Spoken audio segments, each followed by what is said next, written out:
नमस्कार, IBC 24 देख रहे हैं आप और मैं हूं आपके साथ श्रवण तंबोली। मध्य प्रदेश के इस खास बुलेटिन मध्य प्रदेश में आज क्या हुआ में स्वागत है आप सभी का। शुरू करते हैं खबरों का सिलसिला। जेल से रिहा होने के बाद मिर्ची बाबा राज्य सरकार से नाराज है और उन्हें झूठे केस में फंसाने का आरोप लगा रहे। इतने नहीं, वे आगामी चुनाव में बीजेपी के खिलाफ प्रचार करने की भी बात कह रहे। गुस्से में बाबा ने भोपाल में सड़क पर बैठकर मुंडन कराया। देखिए रिपोर्ट।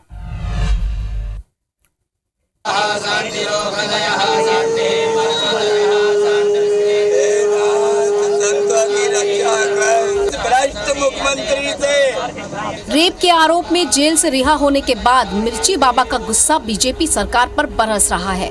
मिर्ची बाबा ने प्रदेश सरकार कमेटी के दफ्तर के बाहर सड़क पर मुंडन करवाया। वे मुंडन करवाते वक्त रोते नजर आए।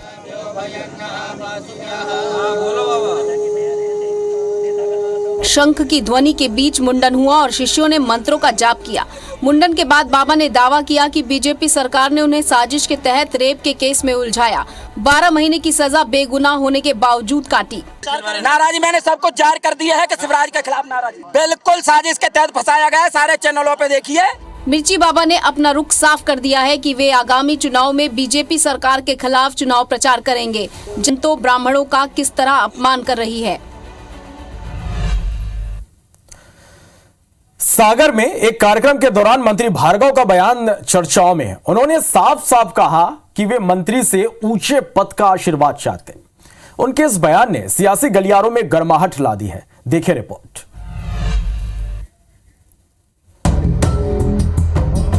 सागर में पीडब्ल्यूडी मंत्री गोपाल भार्गव एक बार फिर अपने बयान को लेकर सुर्खियों में है। दरअसल भार्गव ने शिक्षक दिवस पर आयोजित एक कार्यक्रम में शिक्षकों से आशीर्वाद मांगते हुए कहा कि जैसे आप शिक्षक बनते हैं, फिर बीओ बनते हैं, फिर जिला शिक्षा अधिकारी तक आपकी तरक्की होती है, वैसे ही मैं भी 8 बार से विधायक हूँ, 15 वर्षों से मंत्री हूँ। अब आप लोग ऐसा आशीर्वाद दें कि मंत्री के आगे का ऊंचा स्थान भी मुझे प्राप्त हो। उनके इस बयान का वीडियो अब वायरल हो रहा है। हर व्यक्ति की कोशिश होती है, जो शिक्षक होते हैं वो सोचते हैं प्रधान अध्यापक बने। प्रधान अध्यापक सोचते हैं कि हम प्रिंसिपल बने, हम लेक्चरर बने, हम बीओ बने सोचते हैं। तो क्या गोपाल भार्गव को आप ऐसा आशीर्वाद नहीं दिला सकते? एक बार हम भी ऊंचे पहुंच जाए। तरक्की की मांग मानने की गलत नहीं है, लेकिन मंत्री के बाद मुख्यमंत्री का पद या फिर केंद्रीय मंत्री या पीएम का पद आता है।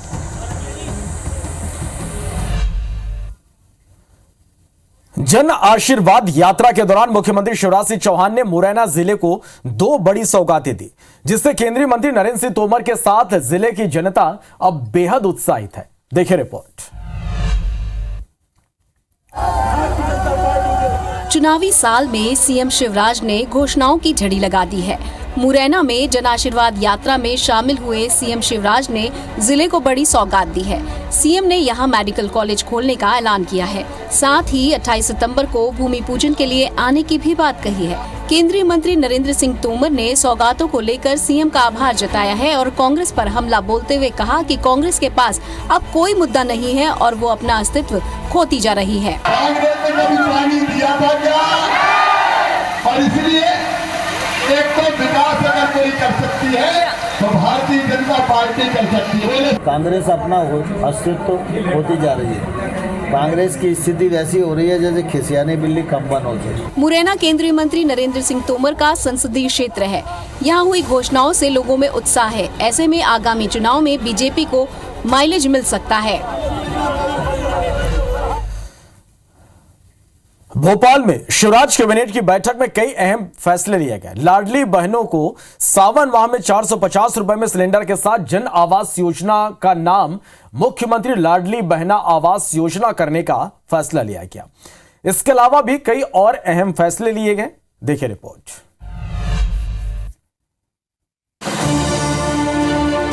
भोपाल में शिवराज कैबिनेट की बैठक में कई अहम फैसलों पर मुहर लगाई गई। मीटिंग में मध्य प्रदेश में जन आवास योजना का नाम मुख्यमंत्री लाडली बहना आवास योजना करने का फैसला, national forensic science university Gandhinagar Bhopal को शैक्षणिक यूज के लिए बरखेड़ा बोधन गांव में 12 हेक्टेयर भूमि के आवंटन की मंजूरी, भोपाल के 109 बिस्तर की सिविल अस्पताल कैलाश नाथ काटजू का 300 बिस्तर के मातृ और शिशु रोग विशेषज्ञ वाले सिविल अस्पताल में विस्तार का फैसला, अतिथि शिक्षकों की मानदेय में बढ़ोतरी का फैसला। मध्य प्रदेश मॉब लिंचिंग पीड़ित प्रतिकर योजना 2023 को मंजूरी। शिक्षा विभाग से जुड़े शिक्षक, मेडिकल ऑफिसर, डॉक्टर की डायनामिक स्टोर करियर प्रोग्रेस यानी DSCP की मांग को मंजूरी। 6 नए सरकारी कॉलेज खोलने का भी फैसला लिया गया। मुख्यमंत्री लाडली बहना आवास योजना, इसमें सभी लाडली बहनाओं को तो आवास मिलेगा ही, पर उसके अलावा जो भी आवासहीन परिवार हैं उनको मकान मिलेगा। ST, SC, OBC और निःशक्त जनों के बैकलॉग कैरी फॉरवर्ड पदों के लिए विशेष भर्ती अभियान की समय सीमा 1 जुलाई से बढ़ाकर 23 जून 2024 की गई है। केन बेतवा के डूब प्रभावित 22 गांवों के 6,700 परिवार को विशेष पैकेज देने का फैसला लिया गया। प्रधानमंत्री पोषण शक्ति निर्माण योजना के रसोइये का मानदेय 2,000 से 4,000 रुपए प्रति माह करने का फैसला। मेधावी विद्यार्थी योजना के तहत अब JEE की कट ऑफ रैंक 1.5 लाख के नीचे वाले विद्यार्थियों को भी लाभ देने का फैसला लिया गया है और लाडली बहना योजना के तहत 450 रुपए में सिलेंडर देने का भी फैसला लिया गया है। 450 रुपए के अलावा जो राशि है वो सब्सिडी के रूप में वापस मिलेगी। खरगोन के सनावद में सीएम शिवराज ने रोड शो किया। रोड शो का जगह जगह भव्य स्वागत हुआ, जिसमें सीएम शिवराज गदगद नजर आए। सीएम ने छात्रों के लिए एक बड़ी घोषणा की और कहा कि अपने भांजे भांजियों के लिए कोई कसर नहीं रहने दूंगा। देखिए रिपोर्ट। बीजेपी जन आशीर्वाद के जरिए जन से आशीर्वाद और वोटरों में पैठ बनाने में पूरी ताकत से जुटी है। खरगोन के सनावाद पहुंची यात्रा में सीएम शिवराज ने भी शिरकत की और करीब 1 घंटे तक रोड शो किया। रोड शो के दौरान जन सैलाब देखकर सीएम गदगद नजर आए। ये रोड शो कृषि उपज मंडी जाकर जनसभा में बदल गया, जहां सीएम ने सरकार की योजनाओं का जमकर बखान किया। उन्होंने कहा कि मैं सरकार नहीं परिवार चलाता हूँ। मेरी बहनों, मेरे भाइयों, मैं भी सरकार नहीं चलाता, मैं परिवार चलाता हूँ। परिवार बताओ मेरी बहनों, मैं मुख्यमंत्री लगता हूँ कि भैया? अरे जोर से बताओ, मुख्यमंत्री हूँ कि भैया? सीएम शिवराज हर वर्ग को साधने की कोशिश में हैं। मंच से सीएम शिवराज ने एक और घोषणा करते हुए कहा कि अब 7% अंक लाने वाले छात्र छात्राओं को भी लैपटॉप दिया जाएगा। इतना ही नहीं, आगे से हर स्कूल के 3 बच्चों को भी स्कूटी दी जाएगी। खरगोन के बड़वाह में बीजेपी के राष्ट्रीय महासचिव कैलाश विजयवर्गीय जन आशीर्वाद यात्रा में शामिल हुए। यात्रा में शामिल होने से पहले विजयवर्गीय ने नागेश्वर मंदिर में पूजा अर्चना की और मंदिर परिसर से ही रोड शो किया। इस दौरान विजयवर्गीय ने सीएम चेहरे को लेकर एक अहम बयान दिया है। देखिए रिपोर्ट। मध्य प्रदेश में बीजेपी ने सीएम चेहरे के नाम से किनारा कर लिया है। कोई भी बड़ा नेता ये कहने को तैयार नहीं कि किसके चेहरे पर आगामी चुनाव लड़ा जाएगा। इसका उदाहरण खरगोन में एक बार फिर देखने को मिला, जहां जन आशीर्वाद यात्रा में शामिल होने पहुंचे कैलाश विजयवर्गीय से सीएम चेहरे को लेकर मीडिया ने सवाल किया तो उन्होंने किसी का नाम लेने की बजाय बीजेपी कार्यकर्ताओं के चेहरे पर चुनाव लड़ने की बात कही। भारतीय जनता पार्टी के कार्यकर्ताओं के चेहरे पर लड़ा जाएगा और शिवराज जी हमारे मुख्यमंत्री हैं, नरेंद्र मोदी जी हमारे प्रधानमंत्री हैं। दोनों के चेहरे पर आपकी विपक्षी पार्टियां तो कह रही हैं कि परिवर्तन की लहर है मध्य प्रदेश में। वो तो कुछ भी कहे, उससे क्या होता है, उनको 15 महीने में देख लिया। सीएम शिवराज सिंह चौहान मध्य प्रदेश के लोकप्रिय मुख्यमंत्री हैं। जन जन तक उनकी पहुंच भी है, लेकिन इसके बावजूद भी उनके नाम को बड़े बड़े नेता इस बार आगे नहीं कर रहे हैं। चुनाव में चंद महीने बचे हैं, इसलिए सवाल उठ रहा है कि कहीं प्रदेश में परिवर्तन तो नहीं होने वाला। अभिनेता अक्षय कुमार अपने जन्मदिन पर उज्जैन स्थित बाबा महाकाल के मंदिर पर पहुंचे।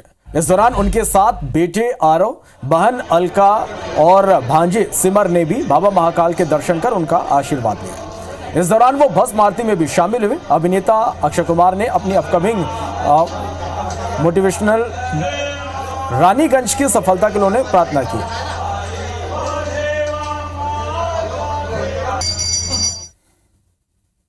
पूरे विश्व कल्याण की क्या मांगा है? बस हमारा देश बढ़ता रहे और हमारे साथ आगे भी। हाँ जी, क्या शुक्रिया अदा किया कि माँ काल ने हमें यहाँ पे बुलाया और बहुत धन्यवाद किया। सर 2 तारीख को हिंदुस्तान पाकिस्तान का मैच होने वाला है, उसके लिए बाबा से क्या कहा था कि इंडिया जीते, हर एक हिंदुस्तानी का सपना कि पाकिस्तान। आने वाला समय वर्ल्ड कप का भी है, वर्ल्ड कप के लिए भी आपने ये सब छोटी छोटी चीज़ें, महाकाल पे बड़ी बड़ी चीज़ें मांगते हैं, वर्ल्ड कप में उससे भी बड़ी पूरी देश की तरक्की मांगते हैं। ठीक है सर, आज जन्मदिन मनाना है बाबा के साथ। हाँ जी, हाँ, बस आशीर्वाद दिया, बस यही बहुत। G20 शिखर सम्मेलन 2023 का आज से आगाज हो चुका है। जी हां, दिल्ली से खबर आपको बता रहे हैं। भारत की G20 अध्यक्षता का संदेश one earth, one family, one future है। कई मेहमान भारत मंडपम में लगातार यहां पर पहुंच रहे हैं और इस दौरान फ्रंट लाइन के प्रोड्यूसर एंड होस्ट दीपक पुंछ और RCIC IRB के संपादक और प्रकाशक मनन गुप्ता से खास बातचीत की IBC 24 के एडिटर इन चीफ रविकांत बित्तल ने। IBC 24 के दर्शकों, मैं यहाँ पर G20 समिट में IBC को रिप्रेजेंट कर रहा हूँ और यहाँ पर पूरी दुनिया से 20 देशों के और यूरोपियन यूनियन के सारे बड़े बड़े रिप्रेजेंटेटिव आए हुए हैं। 2000 से ज़्यादा मीडिया पर्सन हैं और अब मैं जो आपको बताने जा रहा हूँ वो आपके लिए न केवल ज्ञानवर्धक होने वाला है बल्कि वो आपके काम की चीज़ भी होगी। मेरे साथ इस समय कनाडा से 2 बहुत ही मशहूर आदमी मेरे साथ जुड़ रहे हैं। दीपक पुंछ जी, आप ये बताइए कि ये हम यहाँ पर देखते पढ़ते हैं, हमें ऐसा लगता है जो एक आम भारतीय है कि जो कनाडा में जो सरकार है वो जो खालिस्तानी चरमपंथी हैं उनके प्रति नम्र भाव रखती है, सॉफ्ट आउटलुक है। क्या आपको ऐसा लगता है कि वहाँ पर ऐसा है? बिल्कुल ऐसा ही है। प्लस ये दोनों चीज़ें ना इंटरलिंक्ड है, मास माइग्रेशन एंड केव फैक्टर। वहाँ पे जो मोस्टली जो अपने बंदे हैं वो फंड करते हैं लिबरल पार्टी को।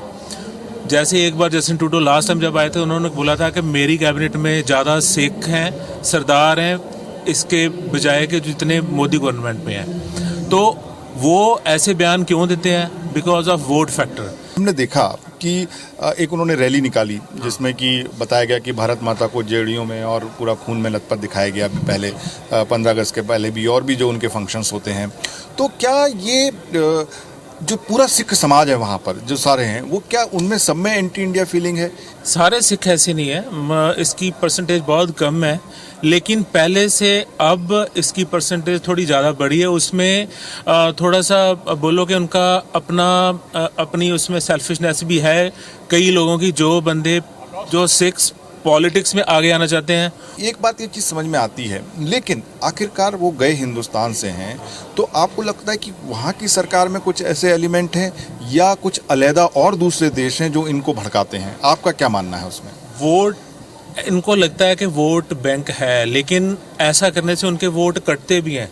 50% आते होंगे, 50% कटते भी हैं। जिस तरीके से भारत ग्लोबल साउथ में और इस रीजन में, साउथ ईस्ट एशिया में पूरा अपनी एक पकड़ बना रहा है, क्या आपको लगता है, जिसमें अमेरिका और रशिया दोनों ही भारत से दोस्ती चाहते हैं, आपको लगता है कि कनाडा हमको नाराज करने की हिम्मत रखता है इस समय? That's the $1 million question. I asked Mr. Justin Trudeau personally this question. This question has been asked so many times. देखो, कनाडा अगर ऐसा करता तो इसमें कनाडा का लॉस है, इंडिया का लॉस नहीं है। इंडिया का इसमें गेन ही है, लेकिन कनाडा का इसमें लॉस है। कनाडा अपना यूरेनियम बेच सकता है। Canada is number 1 in lumbar industry, number 1 in electrical vehicles, जितना भी टीवी इंडस्ट्री है, सैटेलाइट्स हैं। तो बेसिकली अगर इंडिया के साथ कनाडा रिलेशनशिप अच्छे बनाएगा तो इसमें कनाडा का ही फ़ायदा है। आज की डेट में कनाडा की इकॉनमी बहुत नीचे जा रही है, उसको इंडिया के साथ अच्छे संबंध रखने ही पड़ेंगे। There is no other chance. Deepak, बहुत बहुत धन्यवाद। आपसे एक और भी सवाल पूछूंगा। और अब मेरे साथ हैं मनन गुप्ता जी। तो अगर किसी ने कनाडा जाना हो तो क्या सही है, जाना चाहिए कि नहीं, हमारा देश भी अब अच्छी तरक्की कर रहा है, उसे यहीं रहना चाहिए? देखिए, कनाडा, सबसे पहले तो बहुत बहुत शुक्रिया आपने IBC पर आने का मौका दिया। Ravi ji, Canada is a country of immigrants. हम खुद भी इमिग्रेंट्स हैं। 20 साल पहले जब इंडिया से कनाडा मूव हुए, वहाँ जाकर एक नई जिंदगी की शुरुआत की, कनाडा ने हमें अपनाया, कनाडा ने मौके दिए। It's a land of opportunities. शिक्षा कितनी फ्री है या कितनी अच्छी है, हेल्थ सही में अवेलेबल है कि भैया अगर मुफ्त है तो बहुत वेट करना पड़ता है, अगर कुछ स्पेशलिटी हो तो उसके लिए वेट करना पड़ता है। जी। और मौसम तो शायद अच्छा है। ये तो ये दो मुद्दे कितने इंपॉर्टेंट हैं, कितने सच हैं? देखिए, डेफिनेटली यूनिवर्सल हेल्थ केयर है कनाडा में। हेल्थ आपको basic health facilities absolutely free of cost है। अच्छा, एक बार बताइए वनन जी, कितना खर्चा आ जाता महीने का अगर मैं जाऊं? 2 मियाँ बीवी 2 बच्चे अगर रहने चले जाएं वहाँ पे, जी, कितना खर्चा आ जाता है? घर का किराया, खाना पीना मिला के, ट्रैवल मिला के। औसतन जौन सा मियाँ बीवी 2 बच्चों के साथ है, उनको औसतन $5,000 से $6,000 मिनिमम चाहिए। सिर्फ रुपए में बताओ, रुपए में, डॉलर में समझ रहे हैं? 3 लाख के करीब, यू नो।